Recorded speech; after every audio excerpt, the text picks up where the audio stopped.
नमस्ते दोस्तों, श्री कृष्ण वाणी चैनल में आप सभी का स्वागत है। आज हम एक बेहद खास विषय पर बात करेंगे। जीवन में आगे बढ़ने का असली रास्ता भगवान श्री कृष्ण कहते हैं। हर इंसान के जीवन में मुश्किलें आती है, लेकिन इन्हीं मुश्किलों से हम सीखते हैं। आज हम बात करेंगे कैसे हर चुनौती हमें बेहतर बनाती है और कैसे एक मजबूत मानसिकता से हम किसी भी बाधा को पार कर सकते हैं। ये सफर आसान नहीं होता, लेकिन अगर हम सही दिशा में मेहनत करें तो कोई भी चीज नामुमकिन नहीं है।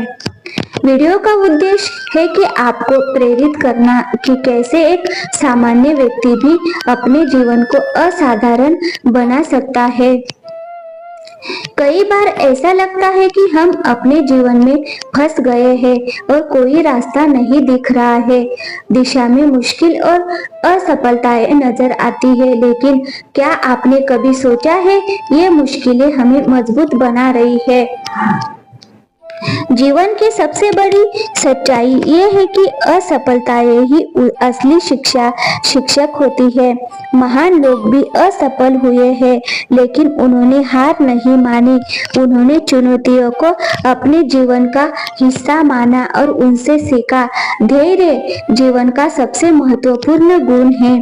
आज के समय में हम सब कुछ जल्दी पाने की चाह रखते हैं, लेकिन असली सफलता समय लेती है। भगवान कृष्ण कहते हैं, जब आप कुछ बड़ा हासिल करना चाहते हैं तो आपको धैर्य रखना होगा और उस पर भरोसा करना होगा। आत्मविश्वास के बिना कोई व्यक्ति कुछ नहीं कर सकता।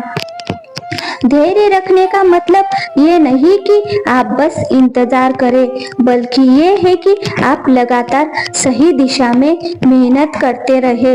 हर इंसान के पास सपने होते हैं, लेकिन उनमें से बहुत कम लोग अपने सपनों की हकीकत में बदल पाते हैं। क्या वजह है? कुछ लोग सफल होते हैं और कुछ लोग नहीं। भगवान कृष्ण कहते हैं, असल में सफलता का सबसे बड़ा कारण है सही प्लानिंग और एक्शन। सिर्फ सोचने से कुछ नहीं होता, आपको उस पर काम करना होता है।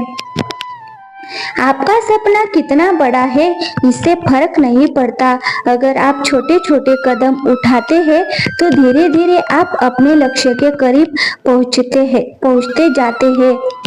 असफलता से घबराने की जरूरत नहीं है, बल्कि हमें उसे सीखना चाहिए। जब भी आप किसी काम में असफल होते हैं तो समझिए कि वह असफलता एक नए रास्ते की शुरुआत है। असफलता से ही आप समझ पाते हैं कि आपकी कमजोरियां क्या है और उन्हें कैसे दूर किया जा सकता है। जीवन में सबसे बड़ा बदलाव तब आता है जब आप खुद पर विश्वास करते हैं। जब आप मानते हैं कि आप कुछ भी कर सकते हैं, तो आपका दिमाग सही दिशा में काम करना शुरू कर देता है। हर दिन खुद को याद दिलाए कि आप विशेष हैं और आप जो भी सपना देख रहे हैं उसे पूरा कर सकते हैं। दोस्तों, आज हमने कई महत्वपूर्ण बातें की। जीवन में संघर्ष है, लेकिन वही संघर्ष आपको महान बनाता है। धैर्य, आत्मविश्वास और सही दिशा में मेहनत आपको एक दिन जरूर सफलता दिलाएगी। याद रखें, ये रास्ता मुश्किल होगा, लेकिन अगर आप चलते रहेंगे तो एक दिन आपकी मंजिल आपके सामने होगी। आप में अपार क्षमता है अपने सपनों को हकीकत में बदलने के लिए। आज ही पहला कदम उठाए। मित्रों, भागवत गीता अध्याय 9 में भगवान कृष्ण कहते हैं, अनन्या चिंततु मामे जना परि उपास तेषा नित्या अभियुक्ता नाम योगाशम उहा हम। जो अनन्य भाव से मेरी आराधना करते हैं, उनका योग जो उन्हें प्राप्त नहीं है उसे प्राप्त कराना और क्षेम जो उन्होंने प्राप्त कर लिया है उसकी रक्षा करना मैं स्वयं करता हूँ। इस श्लोक में भगवान श्री कृष्ण ये समझाते हैं कि जो व्यक्ति बिना किसी अन्य इच्छा या संदेह के केवल भगवान की भक्ति करता है, उसके सभी कार्यों का भार भगवान स्वयं उठाते हैं। उसे उसकी आवश्यकताओं से युक्त कराते हैं और उसकी समृद्धि को भी सुरक्षित करते हैं। इसका अर्थ ये है कि जब व्यक्ति पूर्ण विश्वास और समर्पण से ईश्वर की ओर अग्रसर होता है तो उसकी सारी इच्छाएं और आवश्यकताएं भगवान स्वयं पूरी करते हैं। अध्याय नंबर 10 विभूति योग। इस अध्याय में भगवान श्री कृष्ण अपनी दिव्य विभूतियों और स्वरूपों का वर्णन करते हैं। अहम आत्मा गुड़ा के सर्वभूताशे स्थित अहमा दिशा मध्यंच भूतानामंत एवच हे अर्जुन, मैं समस्त प्राणियों के हृदय में स्थित हूँ। मैं समस्त सृष्टि का आदि मध्य और अंत हूँ। भगवान यहाँ अर्जुन को ये समझाते हैं कि वो समस्त जीवों के भीतर विद्यमान आत्मा है। वे ही सृष्टि की उत्पत्ति, स्थिति और प्रलय के कारण है। वो हर समय और हर स्थान पर उपस्थित है। इसका अर्थ ये है कि संसार की हर चीज भगवान की विभूति का हिस्सा है और कोई भी अस्तित्व उनके बिना नहीं हो सकता। विश्वरूप दर्शन योग। इस अध्याय में भगवान श्री कृष्ण अर्जुन को अपना विराट रूप दिखाते हैं। कालोस्मा लोक कृत्यम प्रवृत्त हो लोकान समाहर तुम प्रवृत्त रते पीत्वान भविष्यति सर्वे ये वस्तिलनि केशु योद्धा। मैं समय हूँ जो संसार का नाश करने के लिए आया हूँ। यहाँ उपस्थित सभी योद्धा चाहे तुम युद्ध करो या ना करो मारे ही जाएंगे। भगवान श्री कृष्ण यहाँ अपने विराट रूप में अर्जुन को बताते हैं कि वो समय के रूप में सब कुछ नष्ट करने वाले हैं। युद्ध में जो भी सैनिक खड़े हैं वो सभी पहले से ही काल के द्वारा विनाशी और अग्रसर है। इसका तात्पर्य ये है कि संसार का हर कार्य समय के अनुसार ही चलता है और व्यक्ति की इच्छा शक्ति या प्रयास से उसे बदलता नहीं जा सकता। भगवान के इस स्वरूप से ये शिक्षा मिलती है कि हमें अपने कर्तव्य का पालन करना चाहिए और परिणाम की चिंता नहीं करनी चाहिए, क्योंकि परिणाम भगवान के हाथ में है। अवे सर्वभूतानां मैत्री करुण एवच निर्मम निरह का समुदुख सुख शम संतुष्ट सतनम योगी यथा अपमा दृढ़ निश्चय मयर्पित मनोबुद्धि मद भक्त समय प्रिय।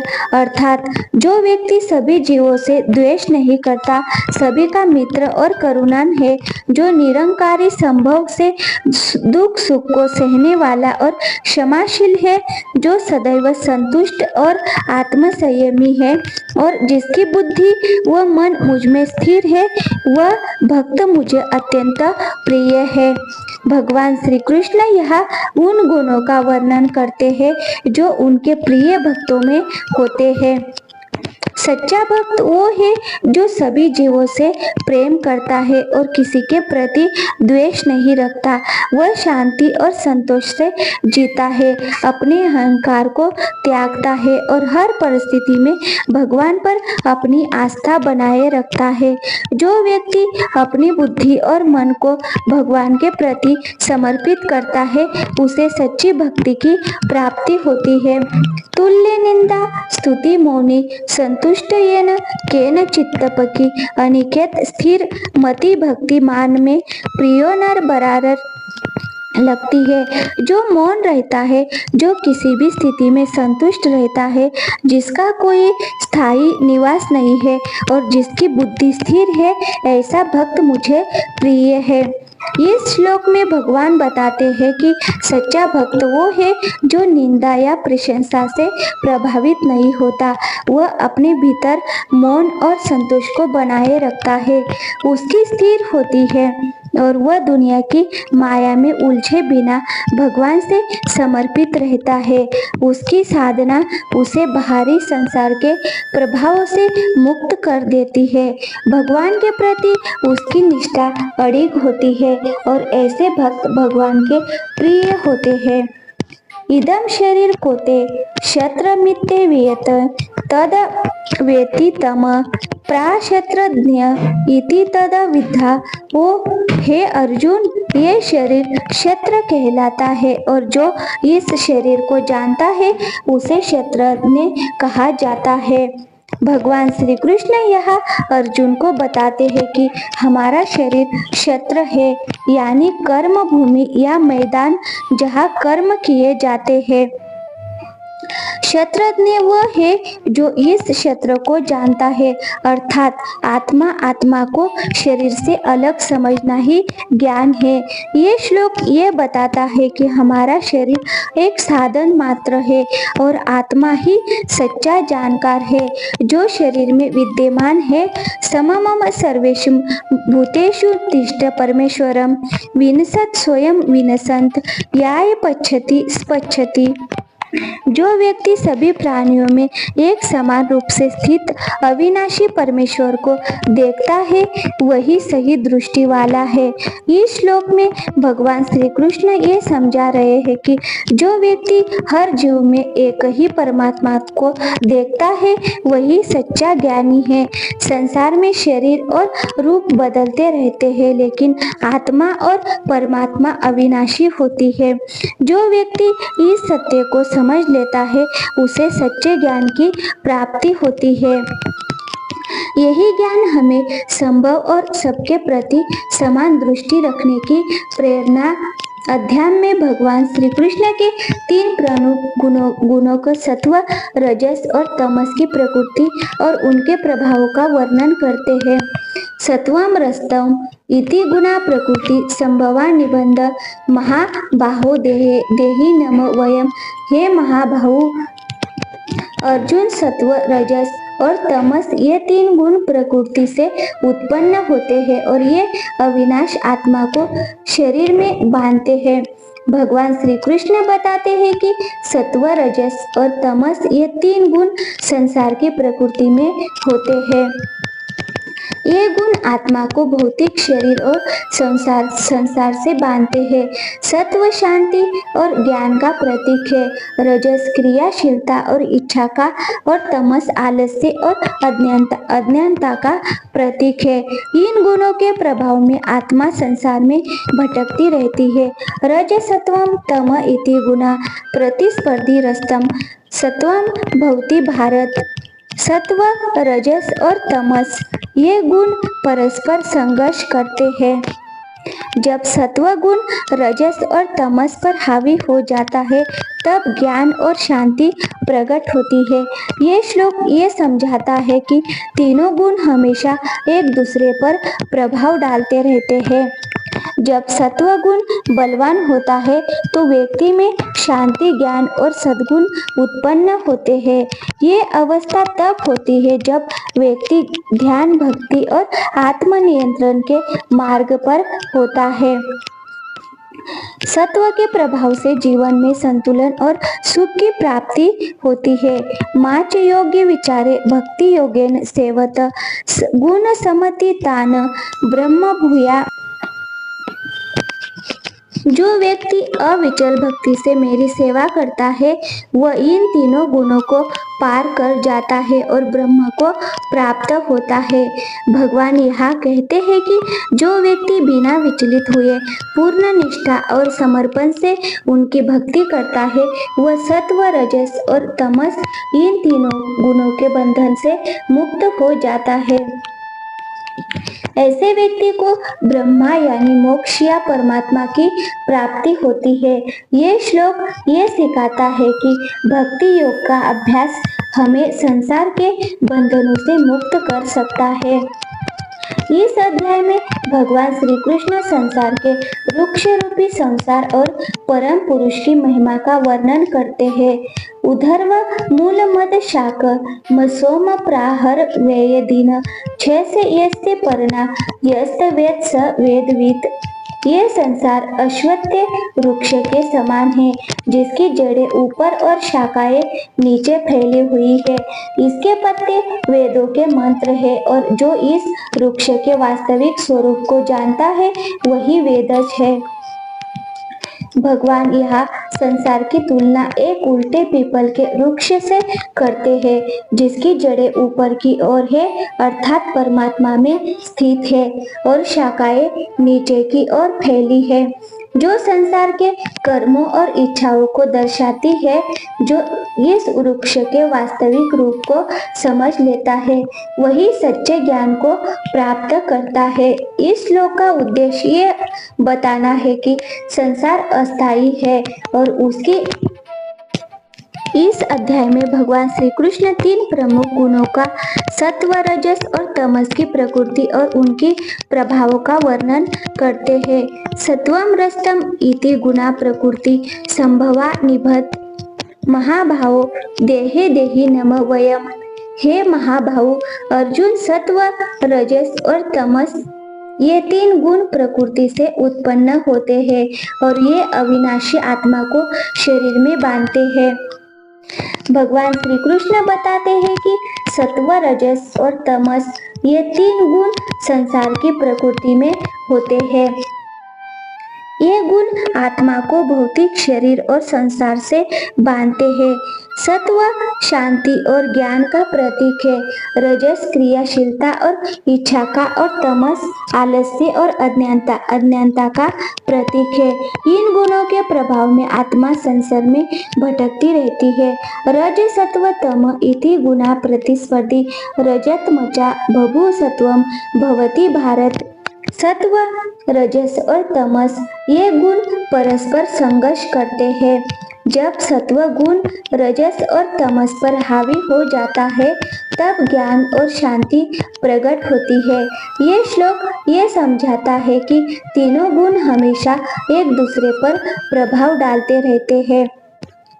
जब सत्व गुण बलवान होता है तो व्यक्ति में शांति, ज्ञान और सद्गुण उत्पन्न होते हैं। ये अवस्था तब होती है जब व्यक्ति ध्यान, भक्ति और आत्मनियंत्रण के मार्ग पर होता है। सत्व के प्रभाव से जीवन में संतुलन और सुख की प्राप्ति होती है। माच यो विचारे भक्ति योगेन सेव सगुण सम्मति तान ब्रह्म भूया। कल्प जो व्यक्ति अविचल भक्ति से मेरी सेवा करता है वो इन तीनों गुणों को पार कर जाता है और ब्रह्म को प्राप्त होता है। भगवान यहाँ कहते हैं कि जो व्यक्ति बिना विचलित हुए पूर्ण निष्ठा और समर्पण से उनकी भक्ति करता है वह सत्व, रजस और तमस इन तीनों गुणों के बंधन से मुक्त हो जाता है। ऐसे व्यक्ति को ब्रह्मा यानी मोक्ष या परमात्मा की प्राप्ति होती है। ये श्लोक ये सिखाता है कि भक्ति योग का अभ्यास हमें संसार के बंधनों से मुक्त कर सकता है। इस अध्याय में भगवान श्री कृष्ण संसार के वृक्ष रूपी संसार और परम पुरुष की महिमा का वर्णन करते हैं। धव मूल मद शाकमशो प्रा हर वे दिंगे शे दंश यस्य प्रणा यस्त वेद स्वेद वित ये संसार अश्वत्थ वृक्ष के समान है जिसकी जड़ें ऊपर और शाखाएं नीचे फैली हुई है। इसके पत्ते वेदों के मंत्र है और जो इस वृक्ष के वास्तविक रूप को जानता है वही वेदज है। भगवान यहाँ संसार की तुलना एक उल्टे पीपल के वृक्ष से करते हैं जिसकी जड़ें ऊपर की ओर है अर्थात परमात्मा में स्थित है और शाखाएं नीचे की और फैली है, जो संसार के कर्मों और इच्छाओं को दर्शाती है। जो इस वृक्ष के वास्तविक स्वरूप को समझ लेती है वही सच्चे ज्ञान को प्राप्त करता है। इस श्लोक का उद्देश्य ये बताना है कि संसार अस्थायी है और इसकी जड़ें परमात्मा में स्थित है। मम वंश जीवलोके जीवभूत सनातन मन शानी इंद्रियानी प्रकृति स्थानी कर्ष। इस संसार में रहने वाला प्रत्येक जीव मेरा सनातन अंश है जो मन और इंद्रियों के छठे अंग के साथ प्रकृति में बंधा हुआ है। भगवान यहाँ बताते हैं कि हर जीवात्मा भगवान का अंश है। ये आत्मा अनादि और सनातन है, लेकिन जब ये प्रकृति में जन्म लेती है तो मन और इंद्रियों के बंधन में फंस जाती है। ये श्लोक ये सिखाता है कि आत्मा को भौतिक संसार के बंधनों से मुक्त होकर परमात्मा की ओर लौटना चाहिए। सर्वसे चाहा हृदय सो मत स्मृति ज्ञानम पोहन वेद सर्व रहमे वेदो वेदांत कदवे विदेव चाह। मैं सभी प्राणियों के हृदय में स्थित हूँ और मुझसे ही स्मृति ज्ञान और विस्मृति उत्पन्न होती है। समस्त वेदों का उद्देश्य मैं ही हूँ और मैं ही वेदों का रचयिता और जानने वाला हूँ। भगवान श्री कृष्ण यहाँ कहते हैं कि वो सभी जीवों के हृदय में निवास करते हैं और सभी विचार स्मृतियाँ और ज्ञान उनसे ही उत्पन्न होते हैं। समस्त वेद और शास्त्र भगवान को ही जानने का मार्ग है, क्योंकि वो ही सब कुछ के स्रोत है। इस श्लोक से ये शिक्षा मिलती है कि ज्ञान स्मृति और मुक्ति का मार्ग भगवान से होकर ही जाता है। मम वास जीवलोके जीवभूत सनातन मन शेषन इंद्रियाणि प्रकृति स्थानी कर्ष। इस संसार में रहने वाला प्रत्येक जीव मेरा सनातन अंश है, जो मन और इंद्रियों के छठे अंग के साथ प्रकृति में बंधा हुआ है। भगवान यहाँ बताते हैं कि हर जीवात्मा भगवान का अंश है। ये आत्मा अनादि और सनातन है, लेकिन जब यह प्रकृति में जन्म लेती है तो मन और इंद्रियों के बंधन में फंस जाती है। ये श्लोक ये सिखाता है कि आत्मा को भौतिक संसार के बंधनों से मुक्त होकर परमात्मा की ओर लौटना चाहिए। मैं सभी प्राणियों के हृदय में स्थित हूँ और मुझसे ही स्मृति ज्ञान है विस्मृति उत्पन्न होती है। समस्त वेदों का उद्देश्य मैं ही हूँ और मैं ही वेदों को रचयिता और जानने वाला हूँ। भगवान श्री कृष्ण यहाँ कहते हैं कि वो सभी जीवों के हृदय में निवास करते हैं और सभी विचार स्मृतियाँ और ज्ञान उनसे ही उत्पन्न होते हैं। समस्त वेद और शास्त्र भगवान को ही जानने का मार्ग है, क्योंकि वो ही सब कुछ स्रोत है। इस श्लोक से ये शिक्षा मिलती है कि ज्ञान स्मृति और मुक्ति का मार्ग भगवान से ही होकर जाता है। तो दोस्तों, कैसी लगी ये वीडियो अच्छी लगी हो तो वीडियो को लाइक और चैनल को सब्सक्राइब जरूर कीजिए। मिलते हैं अगले वीडियो में, तब तक के लिए थैंक यू, धन्यवाद दोस्तों।